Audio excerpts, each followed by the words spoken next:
말씀이 있는 교회, 그 말씀 전하는 교회, 말씀대로 살아가는 교회, 말씀의 빛 교회. 오늘은 하나님의 지적이라는 제목으로 함께 말씀을 나누고자 합니다. 하나님께 지적을 받으면 좋은가요, 나쁜가요? 좋으세요? 근데 하나님 표현이 지적인데 감동이 되거나 은혜가 되는 것도 지적이라고 하겠죠. 물론 너 왜 그래? 라는 지적을 받으면 뜨끔하겠지만 그렇죠. 대부분 좀 안 좋은 것 같아요. 하지만 그게 우리가 사는 길인 것 같아요. 솔로몬은 하나님의 지적을 받았어요, 안 받았어요? 받았겠죠. 근데 솔로몬의 끝은 어때요? 솔로몬이 천국에 갔을까요? 못 갔을까요? 어떻게 알아요?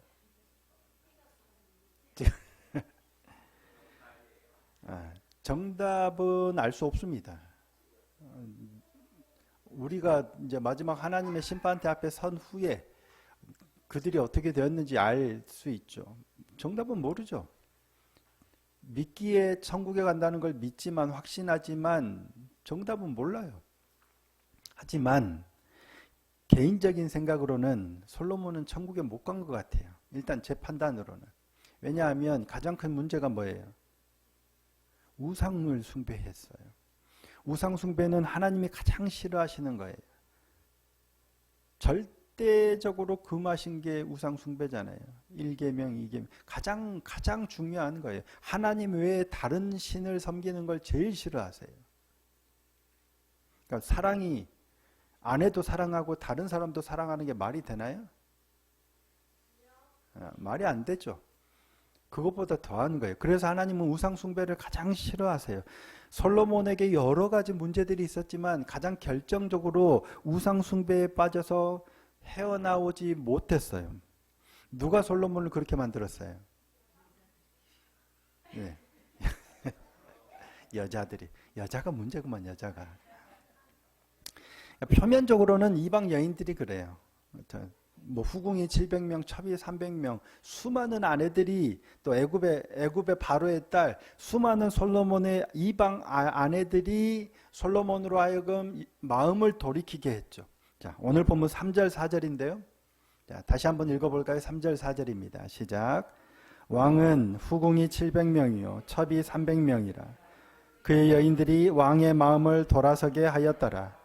솔로몬의 나이가 많을 때에 그의 여인들이 그의 마음을 돌려 다른 신들을 따르게 하였으므로 왕의 마음이 그의 아버지 다윗의 마음과 같지 아니하여 그의 하나님 여호와 앞에 온전하지 못하였으니. 여인들이 솔로몬이 나이가 많이 들어놓으니까 여인들이 솔로몬의 마음을 하나님께로부터 돌아서게 했다라고 기록하고 있죠. 그 여인들이 솔로몬으로 하여금 마음을 돌이키게 해서 다른 신을 따르게 했다라고 기록해요. 그래서 시돈 사람의 여신 아스타롯을 따르고 암몬 사람의 가증한 밀곰을 따르고 그들을 위해서 그모스를 위해서 산당을 짓고 또 몰록을 위해서도 산당을 짓고 그들뿐이겠습니까? 수많은 산당을, 그러니까 수많은 신전들을 지은 거예요. 그러니까 솔로몬은 그의 일생 동안 여호와의 성전을 건축한 걸 기점으로 해서 왕궁을 13년 동안 건축하고 그가 사는 동안 계속해서 건축을 했어요. 누가 했어요? 백성들이 했겠죠. 그러니까 성도 많이 쌓았어요. 성도 많이 쌓았지만 그 중에는 아내가 1000명이잖아요. 후궁이 700명, 첩이 300명, 그 여인들이 섬기는 신들이 많은데 이 신전을 솔로몬이 다 지어줘요. 그리고 자기도 거기 가서 섬겨요. 왜 그랬어요? 여인들을 사랑해서 그래요. 성경이 그렇게 기록하고 있어요. 여인들을 사랑해서 그들을 위해서 이방 신전을 지어줄 뿐만 아니라 하나님으로부터 마음이 떠나서 자기도 우상을 숭배하는 거예요. 자, 오늘 본문 9절 말씀입니다. 솔로몬이 마음을 돌려 이스라엘의 하나님 여호와를 떠남으로 여호와께서 그에게 진노하시니라. 여호와께서 일찍이 2번이나 그에게 나타나시고, 그러면서 전에 나타나셔서 네 아버지 다윗처럼 율례와 법도와 계명을 떠나지 말라라는 말씀을 하셨죠. 근데 솔로몬이 하나님으로부터 마음이 떠났어요. 하나님을 떠나버렸어요. 그리고 하나님께로 다시 돌이켰다, 회개하고 돌아왔다라는 기록이 성경에 있어요, 없어요? 없어요. 그러니까 결과적으로는 그가 어떻게 됐을지는 모르니까 천국에 갔을지 안 갔을지 정답을 확신할 수는 없지만, 성경에 기록된 내용만 보면 솔로몬은 하나님을 떠났어요. 우상 숭배한다고. 그리고 돌아오지 못했어요. 그 결과 하나님께서는 그 나라를 나눠서 네 신하에게 주겠다라고 하죠. 물론 다윗 때문에 너의 세대에는 하지 않겠지만, 네 아들의 세대 때 하겠지만, 하나님을 떠난 징계가 그래요. 그러니까 솔로몬이 결국은 하나님을 떠났어요. 그리고 결국은 패망의 길로 가버렸죠. 어쩌다가 이렇게 됐어요. 그렇게 지혜롭던 솔로몬이, 세상 누구보다 뛰어난 지혜를 하나님께로부터 부여받은 솔로몬이 어쩌다가 말년에 이렇게 하나님을 떠나게 되었을까? 어쩌다가 그래서 하나님으로부터 버림받게 되었을까? 왜? 어쩌다가 이렇게 된 거예요? 표면적으로는 여인들 때문이지만 실질적으로는 말씀을 기억하지 못했기 때문입니다. 말씀을 어기는 거예요. 자, 오늘 본문 2절 말씀입니다. 2절 함께 한번 읽어보실까요? 2절입니다. 시작. 여호와께서 일찍이 이 여러 백성에 대하여 이스라엘 자손에게 말씀하시기를 너희는 그들과 서로 통혼하지 말며 그들도 너희와 서로 통혼하게 하지 말라. 그들이 반드시 너희의 마음을 돌려 그들의 신들을 따르게 하리라 하셨으나 솔로몬이 그들을 사랑하였더라. 하나님이 말씀하셨잖아요. 이방인들과 통혼하지 말라고 했어요. 그러면 너희의 마음을 돌려 하나님을 떠나고 이방 신들을 따르게 할 거다. 절대 이방인들과 통혼하지 말라라고 말씀하셨어요. 그런데 솔로몬이 말씀을 어긴 이유가 뭐예요? 여인들이 좋았던 거예요. 그래서 말씀을 어기는 거예요. 솔로몬이 성전을 건축한 후에 하나님께 뭐라고 했어요? 하나님을 향하여 기도하면서 뭐라고 했어요? 그 하신 말씀 절대 잊으시면 안 됩니다. 아버지 다윗에게 하셨던 그 말씀대로 확증해 달라고 기도했잖아요. 하신 말씀을 기억하라라고 했잖아요. 그런데 정작 자신은 하나님의 말씀을 기억하지 않고 하나님의 말씀을 떠나요. 하나님께서도 똑같이 말씀하셨어요. 그래, 다 들어줄게. 다만 내 말만 기억하고 지키라는 거예요. 솔로몬도 하나님 말씀, 하신 말씀 기억하시고 지켜주세요. 그래, 지켜줄게. 너도 내 말을 기억하고 지켜라. 근데 하나님은 지키시는데 솔로몬은 지키지 않아요. 이방 여인과 통혼한 것뿐만이 아니죠. 이스라엘의 왕이 되면 왕은 어떻게 해야 돼요? 모세가 신명기에 이미 이스라엘이 왕이 되기를 원하는 자는 어떻게 해야 되는지 말씀하고 있어요. 뭐예요? 병마를 많이 두지도 말고, 여인을 많이 두지도 말고, 은금을 쌓아두지도 말라라고 얘기합니다. 자, 신명기 17장 16절 17절입니다. 그는 병마를 많이 두지 말 것이요 병마를 많이 얻으려고 그 백성을 애굽으로 돌아가게 하지 말 것이니 이는 여호와께서 너희에게 이르시기를 너희가 이후에는 그 길로 다시 돌아가지 말 것이라 하셨음이며 그에게 아내를 많이 두어 그의 마음이 미혹되게 하지 말 것이며 자기를 위하여 은금을 많이 쌓지 말 것이니라. 이미 모세 때 하나님께서 왕이 될 사람을, 왕이 되기를 원하는 자를 왕을 삼고자 하면 이러라고 말씀하신 거예요. 병마 많이 두지 말라는 거예요. 병마를 얻으려고 애굽으로 돌아가지도 말고요. 아내를 많이 두지도 말고 은금을 많이 쌓아두지도 말라는 거예요. 그런데 솔로몬은 다 어기잖아요. 병마를 많이 둬요. 병마를 얻으려고 애굽에서 병마를 사들이잖아요. 그리고 그냥 애굽에서 사들일 뿐만 아니라 그것을 팔아요. 모압이나 암몬이나 되팔아요. 뭐하러 팔아요? 은금을, 이득을 남기려고, 은금을 쌓아두려고 다 어기는 겁니다. 자, 열왕기상 10장 29절입니다. 애굽에서 들여온 병거는 한 대에 은 600세겔이요 말은 한 필에 150세겔이라. 이와 같이 햇사람의 모든 왕과 아람 왕들에게 그것들을 되팔기도 하였더라. 병마 많이 두지 말라고 했는데, 애굽으로 돌아가지 말라고 했는데 애굽 가서 병마 많이 사들이고 쌓아두고 팔고 은금 쌓고 아내는 1000명 이상 두고 말씀을 하나도 지키지 않는 거잖아요. 하나님께서 하지 말라고 말씀하신 것들을 다 어기고 있는 거예요. 솔로몬은 어떤 왕이에요? 다윗의 뒤를 이어서 왕이 돼서 굉장히 지혜로운 왕, 굉장히 나라를 평안하게 한, 굉장히 나라를 부강하게 한 왕이에요. 솔로몬 때에는 뽕나무도 흔하고 은은 아직 금이 넘쳐나니까 은을 귀하게 여기지 않을 만큼 나라가 아주 부유하고 잘 살아요. 안정돼, 전쟁도 없어요. 통치를 잘한 거죠. 굉장히 좋은 왕, 성군으로 평가받아야 되는데 하나님의 입장에서 보면 어때요? 완전 꽝이잖아요. 세상의 가치로 보면 굉장히 치세를 잘한, 통치를 잘한 왕으로 평가받을 수 있는 왕인데 철저하게 세상적으로 간 왕이에요. 근데 솔로몬이 처음부터 그런 건 아니잖아요. 솔로몬을 언급하면 절대적으로 빼놓을 수 없는 게 그의 지혜죠. 솔로몬 학원, 솔로몬 이런 논술 학원 이런 것처럼. 근데 솔로몬이 하나님께 구했던 게 뭐예요? 듣는 마음이에요. 근데 하나님께서는 그걸 네가 지혜를 구했다라고 말씀하셨어. 그러니까 솔로몬이 구한 듣는 마음이 곧 하나님이 보시는 지혜예요. 자, 열왕기상 3장 9절입니다.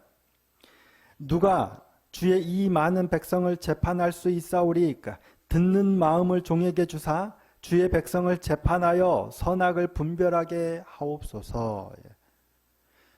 자기는 아직 어린데 백성이 많아요.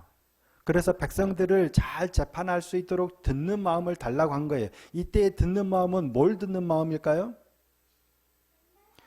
부르짖는 백성의 말을 들을 수 있는 마음, 거기에 그들을 향해서 하나님이 어떻게 하라라고 하시는 말씀까지 듣는 마음이겠죠. 그러니까 하나님, 말씀하시는 하나님의 말씀을 들으려는 마음과 재판해달라고 부르짖는 백성의 마음을 듣는 마음에, 이게 지혜예요. 하나님께서는 그걸 지혜라고 하셨거든요. 그러니까 참된 지혜는 뭐냐면 하나님께서 내게 뭐라고 말씀하시는지를 들으려는 마음, 그리고 하나님이 뭐라고 말씀하시는지 좀 알려달라, 재판해달라라고 부르짖는 백성들의 그 말을 듣는 마음, 이게 지혜예요. 근데 사람들이 보는 솔로몬의 지혜는 뭐예요? 모르는 게 없이 다 아는 거예요.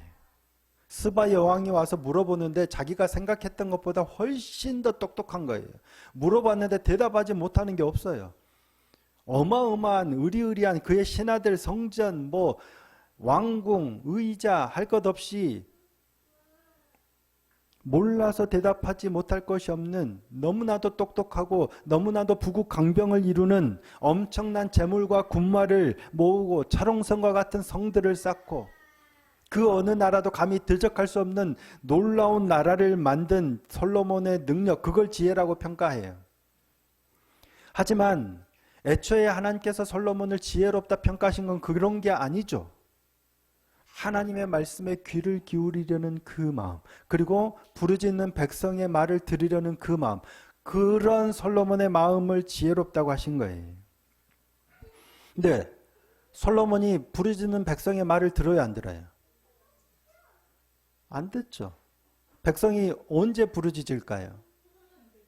힘들 때 부르짖어요. 근데 지금 나라는 부강해요. 엄청나게 병마도 많고 사람들은 찾아와서 은금을 막 선물로 주고 막 잘 보이려고 하는데 백성들은 어때요?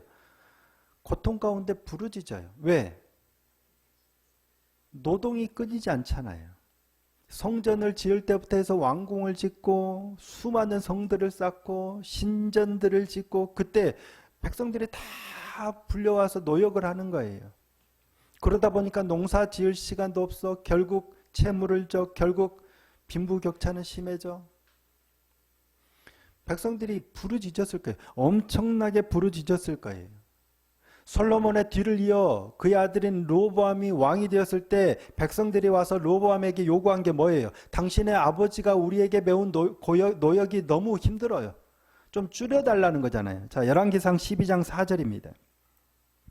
왕의 아버지가 우리의 멍에를 무겁게 하였으나 왕의 아버지가 우리에게 시킨 고역과 매운 무거운 멍에를 가볍게 하소서. 그리하시면 우리가 왕을 섬기겠나이다.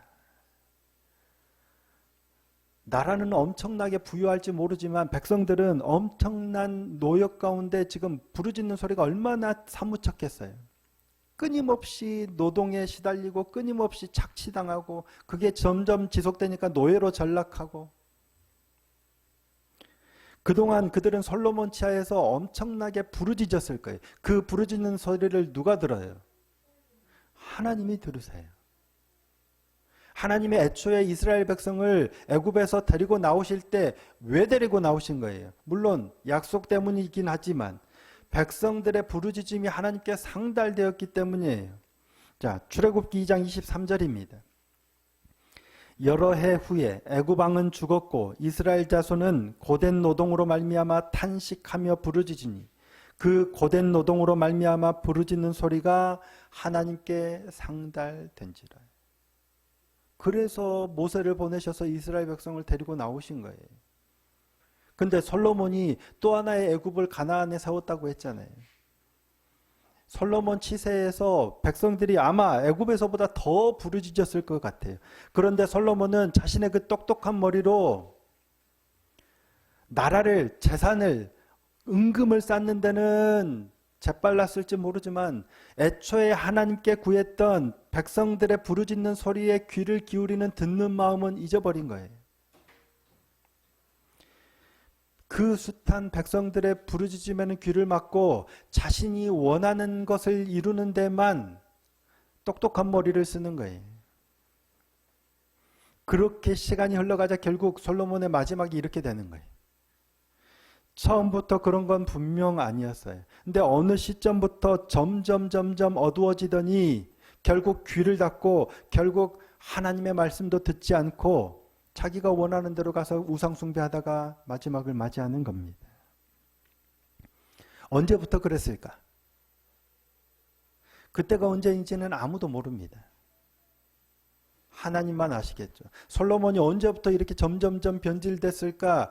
처음에 먹었던 그 하나님 앞에 먹었던 지혜로운 마음이 언제부터 세상적인 지혜로 철저하게 자신의 이득을 취하는 지혜로 변질되었을까? 솔로몬 자신도 정확하게 언제부터 그렇게 됐는지는 모를 수 있어요. 하지만 그간 느끼던 건 있을 거예요. 왜? 하나님이 지적하시거든요. 하나님의 말씀이 지적하거든요. 너 원래 그거 아니었잖아. 근데 왜 하나님 백성들이 부르짖는 소리 안 들리느냐? 들렸겠죠. 찔렸겠죠. 근데 점점 귀를 닫아버리는 거예요. 하나님의 지적에 귀를 기울여야 되는데 어느 순간 살짝 맞아요. 알아요. 하지만 요번만 살짝 밀어놓고 하다 보니까 점점 이게 되다 보면 나중에는 이제 하나님이 지적하셔도 잘 안 들려요. 그게 화인 맞은 양심이 되는 거죠. 발람이 그랬죠. 모압 왕 발락이 이스라엘을 저주하도록 시키려고 발람을 부르죠. 근데 발람은 안 가겠다 해요. 왜? 하나님께서 하신 말씀만 나는 한다. 그러니까 하나님이 가지 말라고 하니까 안 가요. 이게 발람의 진심이에요. 그런데 더 높은 고관을 더 많이 보내니까 발람이 뭐라 그래요? 기다려봐. 그러더니 또 하나님께 묻죠. 은금을 방에 가득 찬 은금 보화를 줘도 나는 안 가. 하나님이 가라고 하셔야만 가. 하나님이 하라고 하는 말씀만 해. 그리고 실제로 하나님이 하라고 하신 말씀만 하고 가잖아요. 이스라엘을 축복하고 가요. 그런데 결국 그는 변질돼서 이스라엘 자손의 칼에 죽임을 당해요. 왜 이렇게 됐을까요? 그도 그 마음 안에 욕심이 있는 거예요. 하나님이 하라고 하시는 말씀만 하겠다라고 생각을 가지고 있고 실제도 그렇게 많이 하지만 물질에 대한 욕심이 있으니까 점점 기울어져요. 그래서 두 번째 그들의 부름을 받고 갈 때 하나님께서 가라고 하셨지만 하나님의 사자가 막죠. 그러니까 나귀가 자꾸 안 가려고 하죠. 결국 나귀가 버티다 보니까 벽에 발람의 발이 쓸키니까 막 나중에 채찍으로 때리죠. 나귀가 심지어는 사람의 말을 하잖아요. 얼마나 놀라운 일이에요. 결국 그 일로 발람이 여호와의 사자를 봐요.